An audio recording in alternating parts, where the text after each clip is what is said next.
दोस्तों, वीडियो शुरू करने से पहले कृपया आप मेरे चैनल को सब्सक्राइब जरूर करें और साथ में बेल आइकन को भी दबा दें ताकि मेरे नए वीडियो का नोटिफिकेशन आपको मिल जाए। और अगर वीडियो अच्छा लगे तो कृपया लाइक, कमेंट और शेयर जरूर कीजिए।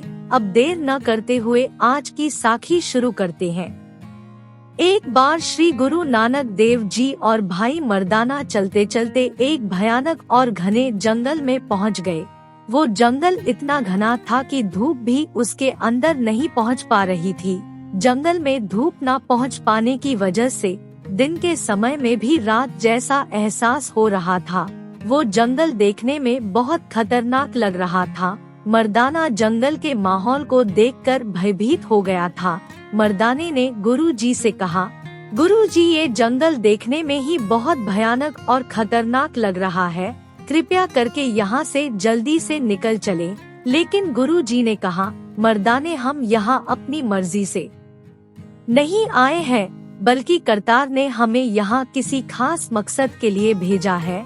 इसलिए हम बिना करतार की मर्जी से यहाँ से कहीं भी नहीं जा सकते। मर्दाना को गुरुजी की बात सुनकर थोड़ा सुकून तो मिला, लेकिन वहाँ के माहौल को देखकर मर्दाना बहुत डर गया था। गुरुजी ने वहाँ एक पेड़ के नीचे अपना आसन लगा लिया। गुरुजी जिस पेड़ के नीचे बैठे थे वो पेड़ एकदम सूखा था, लेकिन जैसे ही गुरुजी ने अपना आसन लगाया वो पेड़ एकदम से हरा भरा हो गया। मर्दाने ने जब ये चमत्कार देखा तो वो समझ गया, गुरुजी के साथ होते हुए कोई भी शक्ति उसका कुछ नहीं बिगाड़ सकती। भाई मर्दाना भी गुरुजी के साथ बैठ गए। गुरुजी ने मर्दाना को रबाब बजाने के लिए कहा और खुद गुरुजी शब्द गाने लगे। जैसे ही गुरुजी की सुरीली आवाज उस भयानक जंगल में फैली, वहाँ का माहौल एकदम से बदल गया। जब मर्दाने को रबाब बजाते हुए काफी समय बीत गया तो मर्दाने ने गुरुजी से कहा, गुरुजी, मैंने 2 दिन से कुछ भी नहीं खाया है। मुझे बहुत तेज भूख लग रही है। कृपया आप कहीं से खाने का इंतजाम करें। गुरु नानक देव जी ने कहा, भाई, इस जंगल में खाने का क्या इंतजाम करूं? तुम खुद ही आसपास घूमकर अपने खाने का इंतजाम कर लो। ये जंगल खतरनाक तो बहुत है, लेकिन इस जंगल में फल भी जरूर होंगे। लेकिन ध्यान रहे, तुम फलों की तलाश में कहीं दूर मत निकल जाना।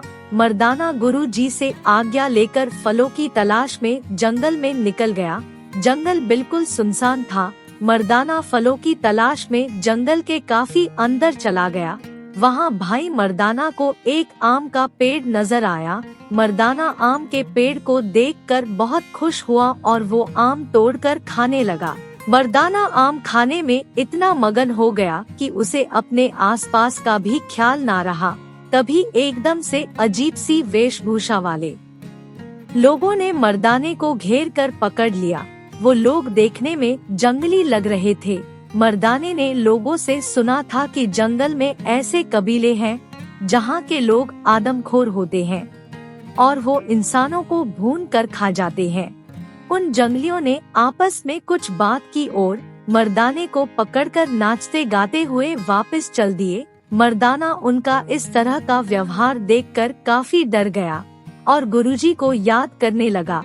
उन लोगों ने मर्दाने को एक झोपड़ी में बिठा दिया और उनको खाने के लिए बहुत सारे पकवान दिए। मर्दाना उनका इस तरह का व्यवहार देखकर परेशान हो गया। मर्दाना तो ये सोच रहा था कि ये जंगली मुझे भून कर खा जाएंगे, लेकिन ये तो मेरी खातिरदारी कर रहे हैं। इस बात में क्या राज है?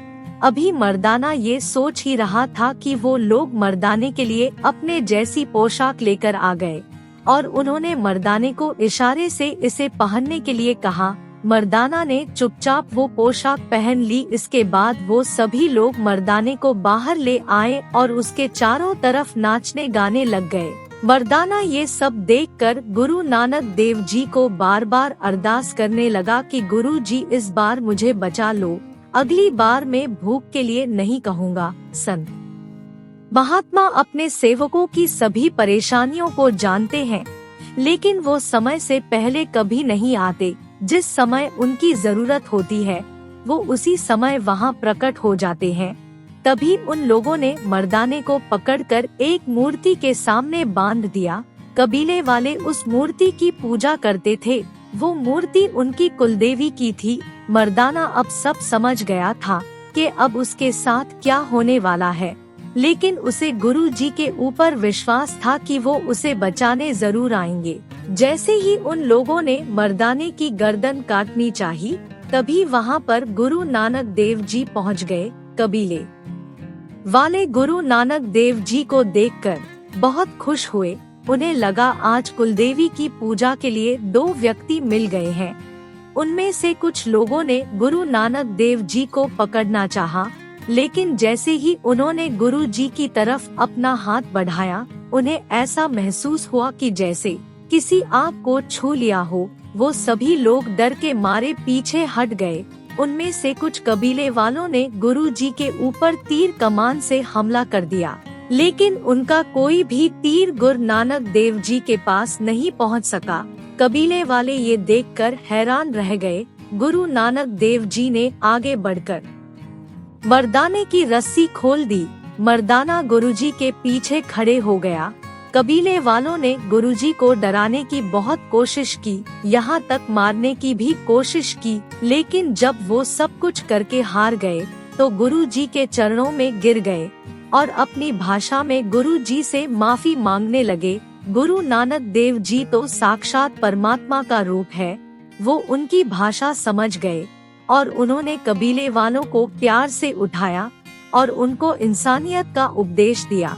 कबीले वालों ने गुरुजी से वादा किया, आगे से वो कभी भी किसी की भी बलि नहीं देंगे और जंगल में आने वाले सभी लोगों की सेवा करेंगे। गुरु नानक देव जी इसके बाद अपनी अगली यात्रा पर चल दिए। मर्दाना ने गुरुजी से रास्ते में पूछा, गुरुजी क्या आप इन लोगों को सही रास्ता दिखाने के लिए ही यहाँ पर आए थे? गुरुजी ने मुस्कुराकर मर्दाना को जवाब दिया, ये लोग जंगली जरूर है, लेकिन इंसानियत इनके अंदर भी है, बस उसको जगाना जरूरी था, इसलिए हमें यहाँ आना पड़ा।